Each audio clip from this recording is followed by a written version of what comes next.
Voici les notes de cours de la fin du document de notes de cours de cette semaine concernant la racine carrée. On était rendu à faire 16 et 17, mais je vais commencer à 15 pour réintroduire la racine carrée au complet.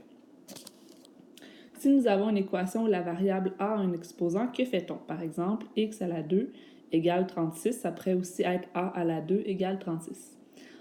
On ne peut pas multiplier ou diviser pour trouver la valeur de x. On va devoir faire ici la racine carrée.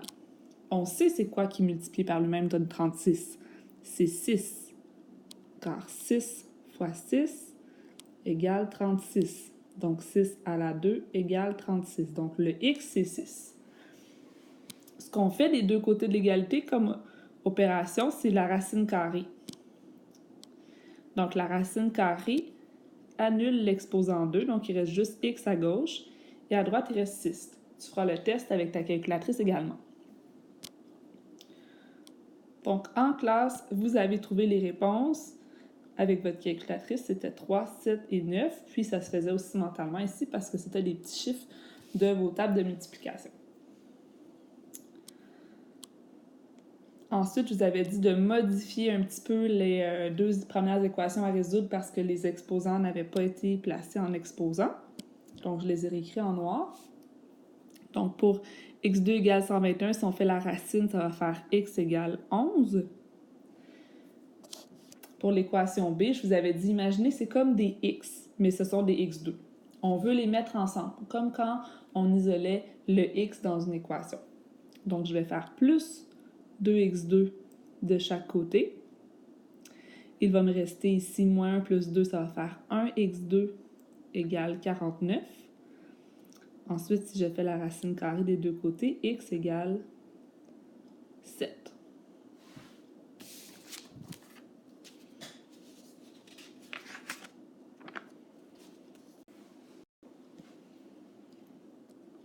Pour la prochaine, on doit commencer par distribuer. Donc, ça va faire moins 12x2 plus 72 parce qu'on fait moins 4 fois moins 18.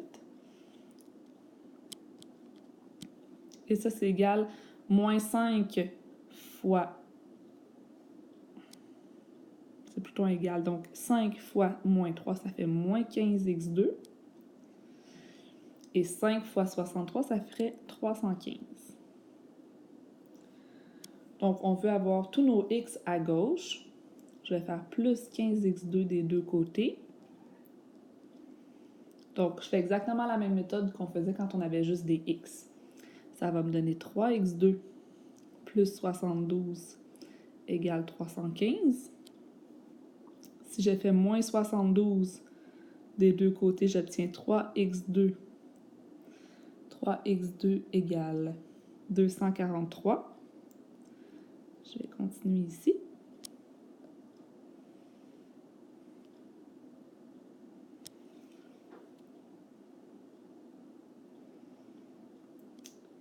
Ensuite, pour enlever la multiplication par 3, je vais diviser par 3 des deux côtés. J'obtiens x2 égale 81. Et finalement, en faisant la racine carrée, j'obtiens que x est égal à 9.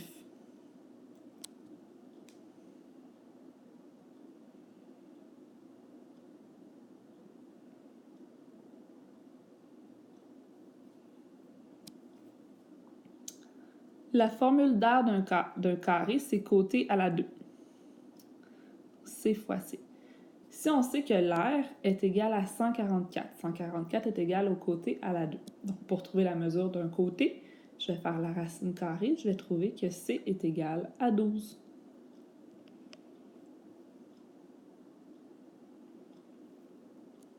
Le numéro qui est ici, on va le laisser tomber.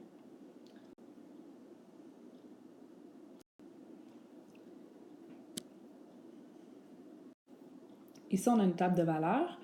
Donc, on veut remplacer les valeurs de x dans l'équation du dessus pour trouver les valeurs de y correspondantes. Donc, si x égale 1, je vais remplacer dans l'équation moins 2 fois 1 à la 2 plus 7 fois 1 plus 4. Donc, voyez-vous, dans l'équation qui est ici, j'ai remplacé mon x par 1. Si je trouve la réponse, ça fait moins 2 fois 1 plus 7 plus 4, ça fait moins 2 plus 7 plus 4, ça donne 9.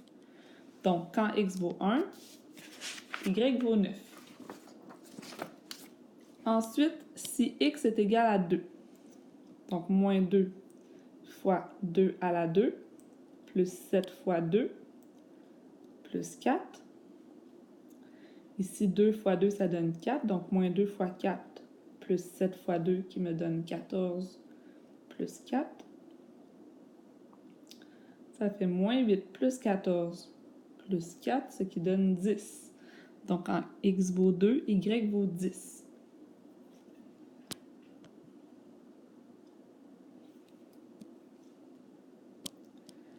Si x vaut 4, donc mon équation de départ, c'est y égale moins 2x2 plus 7x plus 4. Si mon x vaut 4, donc je vais aller le remplacer ici, 4 à la 2, plus 7 fois 4 plus 4.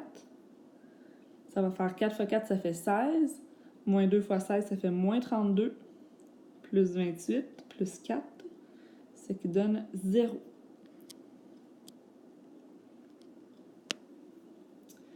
Et finalement, si x égale 8, je vais avoir y égale à moins 2 fois 8 à la 2, plus 7 fois 8, plus 4. 8 fois 8, ça fait 64. Donc, moins 2 fois 64. 7 fois 8, ça fait 56. Plus 4. Moins 2 fois 64, ça fait moins 128. Plus 56 plus 4. Et ça fait moins 68. Donc, si x vaut 8, y vaut moins 68.